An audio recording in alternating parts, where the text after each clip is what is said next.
नमस्कार, मैं हूं शैलेंद्र सिंह। आप देख रहे हैं हमारा यूट्यूब चैनल शब्द शब्द शैलेंद्र सिंह। 99 का फेर बुरा होता है, ये कहावत लगभग सब ने सुनी होगी। और आज इस कहावत के सहारे हम बात कर रहे हैं राहुल गांधी की। राहुल गांधी की बात इसलिए क्योंकि कांग्रेस को 2024 के लोकसभा चुनाव में 99 सीटें मिली हैं और अब उसका प्रयास है कि वो पूरे देश में अपने संगठन को विस्तार दे। खास तौर से उनका जो टारगेट है, जो निशाना है, वो उत्तर प्रदेश है। उत्तर प्रदेश में 99 के फेर में कहीं वो अखिलेश यादव के साथ अपनी दोस्ती तो तोड़ नहीं बैठेंगे, ये एक सवाल आज हर तरफ घूम रहा है।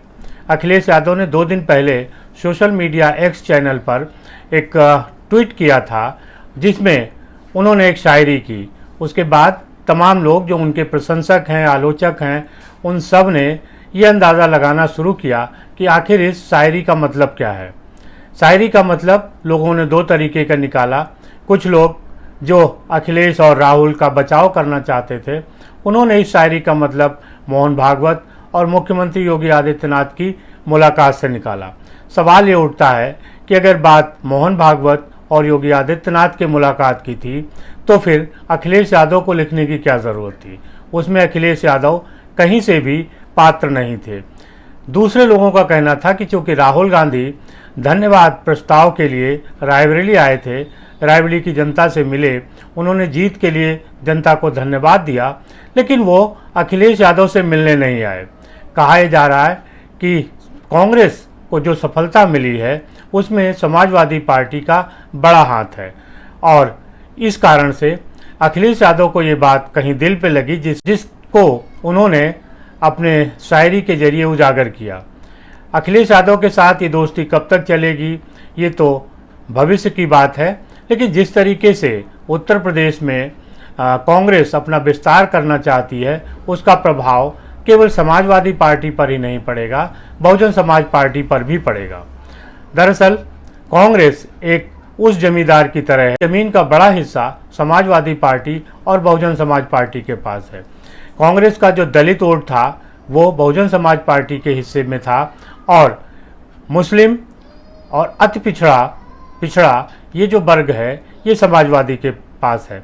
और अब अगर कांग्रेस को उत्तर प्रदेश में कुछ करना है तो उसे अपना खोया वोट बैंक वापस लाना पड़ेगा और जब वो अपना खोया वोट बैंक वापस लाएगी तो फिर उसकी दोस्ती न बहुजन समाज पार्टी से रह पाएगी न समाजवादी पार्टी से, क्योंकि कांग्रेस के वोट बैंक का सबसे बड़ा हिस्सा इन्हीं दोनों पार्टियों के पास है।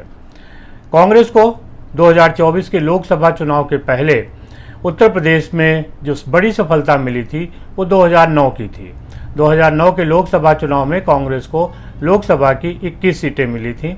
2009 में उत्तर प्रदेश की मुख्यमंत्री मायावती थी और फिर 2012 का विधानसभा चुनाव हुआ, वहाँ पे कांग्रेस को कोई सफलता नहीं मिली। उसके बाद कांग्रेस का लगातार जनाधार उत्तर प्रदेश में गिरता गया। 2014 के लोकसभा चुनाव और 2019 के लोकसभा चुनाव में कांग्रेस की बुरी गति थी। 2014 में कांग्रेस को 2 सीटें मिली थी और 19 में 1 सीट मिली। अब 2024 में उसे 6 सीटें मिली हैं, लिहाजा पार्टी में बड़ा उत्साह है और इस 99 के फेर में अब राहुल गांधी उत्तर प्रदेश को ही केंद्रित कर रहे हैं। उनको लग रहा है कि देश का सबसे बड़ा प्रदेश है उत्तर प्रदेश और वहाँ अगर कांग्रेस ने अपनी जड़ें जमाई या अपना जनाधार वापस लिया तभी वो केंद्र की राजनीति सफल हो पाएगी। ये बात उनकी सही है, क्योंकि 2009 में जब कांग्रेस को 21 सीटें मिली थी तब लोकसभा में उसकी सीटें 202 थी और 2009 से 2014 तक कांग्रेस ने डॉक्टर मनमोहन सिंह के नेतृत्व में सरकार चलाई। उत्तर प्रदेश में हार और उत्तर प्रदेश में जीत का महत्व ये होता है कि केंद्र में उस पार्टी की सरकार बन जाती है। आज भारतीय जनता पार्टी को सबसे बड़ा नुकसान उत्तर प्रदेश से हुआ है। अगर उत्तर प्रदेश में इतना बड़ा नुकसान नहीं होता तो भारतीय जनता पार्टी अपने बल पे बहुमत हासिल कर लेती। लिहाजा उत्तर प्रदेश बहुत महत्वपूर्ण है और इसी महत्व को देखते हुए राहुल गांधी लोकसभा की रायबरेली सीट को अपने पास उन्होंने रखा है, जबकि जो उनकी केरल से वायनाड सीट थी वो उन्होंने छोड़ दी है। अब वायनाड सीट पे प्रियंका गांधी चुनाव लड़ेंगी। उत्तर प्रदेश राहुल गांधी देखेंगे। यहाँ से लोगों के आकलन हो रहा है कि अब चूंकि कांग्रेस उत्तर प्रदेश को फोकस कर रही है, लिहाजा अब समाजवादी पार्टी के साथ उसकी दोस्ती लंबी नहीं चलेगी। समाजवादी पार्टी के संस्थापक मुलायम सिंह यादव कभी भी कांग्रेस के साथ चुनावी गठबंधन नहीं करते थे।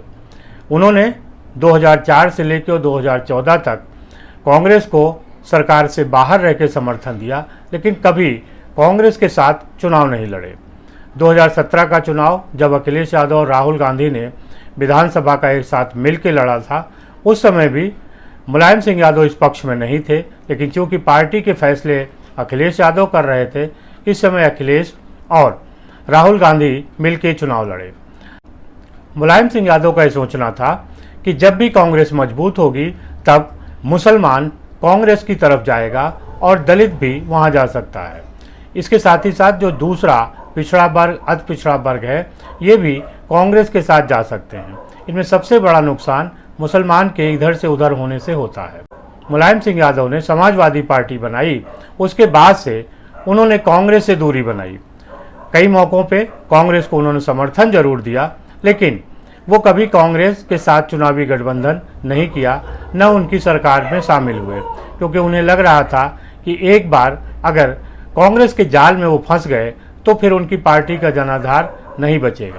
अखिलेश यादव ने राहुल गांधी के साथ 2017 में भी चुनाव लड़ा था, हालांकि उस चुनाव में कोई लाभ नहीं हुआ। समाजवादी पार्टी और कांग्रेस की बुरी हार हुई और भारतीय जनता पार्टी ने विधानसभा का चुनाव जीतकर सरकार बनाई। लेकिन 2024 के लोकसभा चुनाव में कांग्रेस और समाजवादी पार्टी के एक साथ आने का लाभ हुआ है। जहां समाजवादी पार्टी 36 सीटें जीतने में सफल रही, वहां कांग्रेस भी 6 सीटें जीत गई।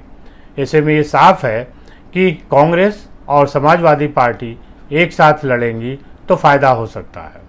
अब इसका टेस्ट होना है, जिसमें 10 उपचुनाव हैं और उसके बाद फिर 2027 का विधानसभा चुनाव है। जो मुख्य मुकाबला होगा वो 2027 के विधानसभा चुनाव में होगा।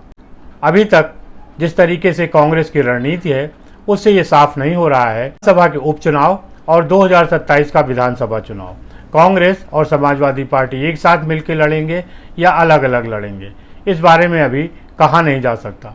लेकिन एक बात तय है कि अगर कांग्रेस की जड़ें उत्तर प्रदेश में मजबूत हुई और उसने अपना खोया जनाधार वापस किया, तो इसका सबसे बड़ा प्रभाव समाजवादी पार्टी पर पड़ेगा। आपको क्या लगता है कि राहुल और अखिलेश की जो जोड़ी है वो कब तक चलेगी? ज़रूर बताइएगा। शुक्रिया, धन्यवाद।